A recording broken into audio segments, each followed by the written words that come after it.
السلام علیکم ورحمۃ اللہ وبرکاتہ۔ شیخ، یہ بھائی کا سوال آیا تھا کہ خواجہ سرا کو اللہ نے پیدا کیا، اس کی کیا حکمت ہے؟ تو اس پہ وضاحت کر دیتے جزاک اللہ۔ اصل میں خواجہ سرا سے مراد جو ہے ہمارے ہاں جو عرف کے اندر جو ہجڑے ہوتے ہیں، تو اگر مراد وہ ہیں تو اللہ نے ہجڑوں کو پیدا نہیں کیا۔ عام طور پہ جن کو ہم ہجڑے دیکھتے ہیں، خواجہ سرا جنہیں کہا جاتا ہے، یہ وہ لوگ ہیں کہ جو مرد ہیں اپنے آپ کو انہوں نے ہجڑے بنا رکھا ہے۔ تو میں پچھلے دنوں بھی اس حوالے سے بھائیوں کو سمجھایا تھا کہ شریعت میں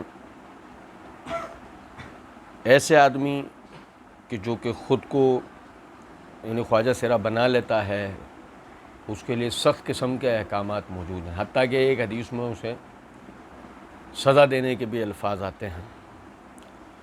بہرحال لیکن اگر خواجہ سرا سے مراد مخنث ہے کہ جو ہمارے ہاں مخنث جو بچے پیدا ہوتے ہیں، تو میرے بھائی اس حوالے سے ایک بات سمجھیں کہ جس طرح اللہ رب العزت نے گونگے کو پیدا کیا، جس طرح اللہ نے بہرے کو پیدا کیا یا نابینا کو پیدا کیا، اسی طرح اللہ رب العزت نے مخنث کو پیدا کیا، کیونکہ یہ ایک عذر ہے، یہ ایک پریشانی ہے، ایک کمی ہے جس کے ساتھ بندے کو پیدا کیا گیا ہے۔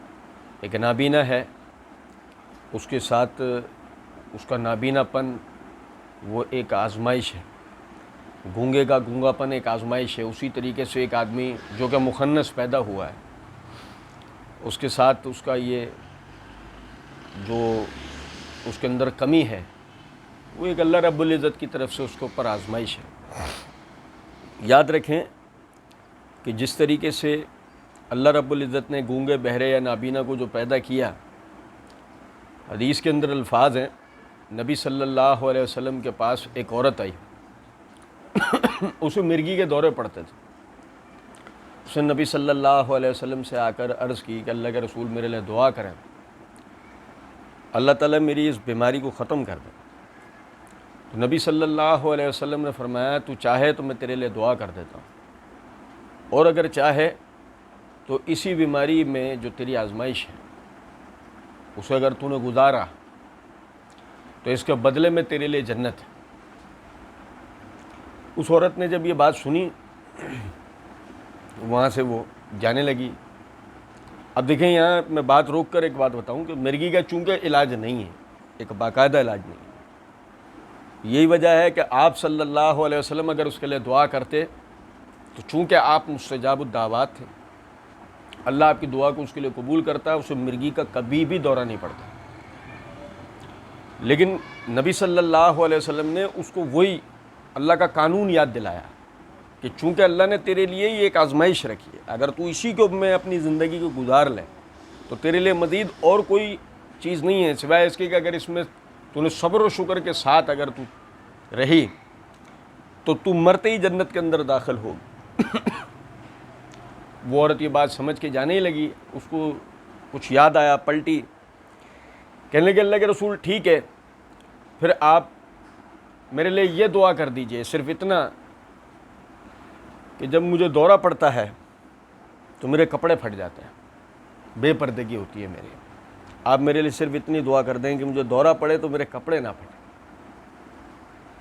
صحابی جو روایت کرتے ہیں وہ کہتے ہیں کہ نبی صلی اللہ علیہ وسلم نے اس کے لیے دعا کی، ہم نے اس عورت کو دیکھا جب تک وہ زندہ رہی اسے دورے پڑتے تھے مگر اس کے کپڑے نہیں پھٹتے۔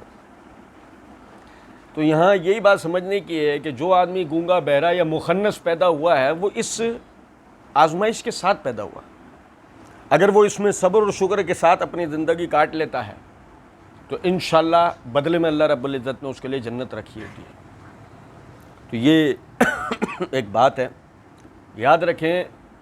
میں پھر یہ بات دہرا دوں کہ عام طور پہ جنہیں ہم خواجہ سرا دیکھتے ہیں، ہجڑے جو ہوتے ہیں، وہ کسی بھی طرح نہ تو رحم کے مستحق ہیں، نہ ہی وہ مخنث ہیں جنہیں اللہ نے مخنث پیدا کیا ہے۔ یہ وہ لوگ ہیں کہ جنہوں نے اپنے آپ کو ہجڑا بنا رکھا ہے۔ شریعت میں ان کے لیے سخت ترین احکامات ہیں، انہیں گھروں سے نکال دینے کا، علاقوں سے نکال دینے کا حکم ہے۔ بعض روایات میں اگر یہ نماز نہ پڑھتے ہوں تو انہیں قتل تک کر دینے کا حکم ہے. تو لیکن شرعی حکومت میں یہ ہم اپنے ہاتھ سے نہیں کر سکتے, شرعی حکومت. تو اس لیے ان کے لیے کسی بھی طرح کا حسن سلوک والا معاملہ نہیں کرنا چاہیے. ہاں ویسے اگر کوئی مخنث ہے, وہ ہمارا بھائی ہے, اس کے ساتھ جو ہے وہ حسن سلوک والا معاملہ ہونا چاہیے, جیسے ہم ایک گونگے کے ساتھ, ایک بہرے کے ساتھ کرتے ہیں, ایک نابینا کے ساتھ کرتے ہیں. اور ہم میں سے ہر شخص کوئی نہ کوئی آزمائش لے کر پیدا ہوا ہے. بس اللہ تعالیٰ سب کو صبر اور استقامت کے ساتھ زندگی گزارنے کی توفیق دے. وما علینا الا البلاغ.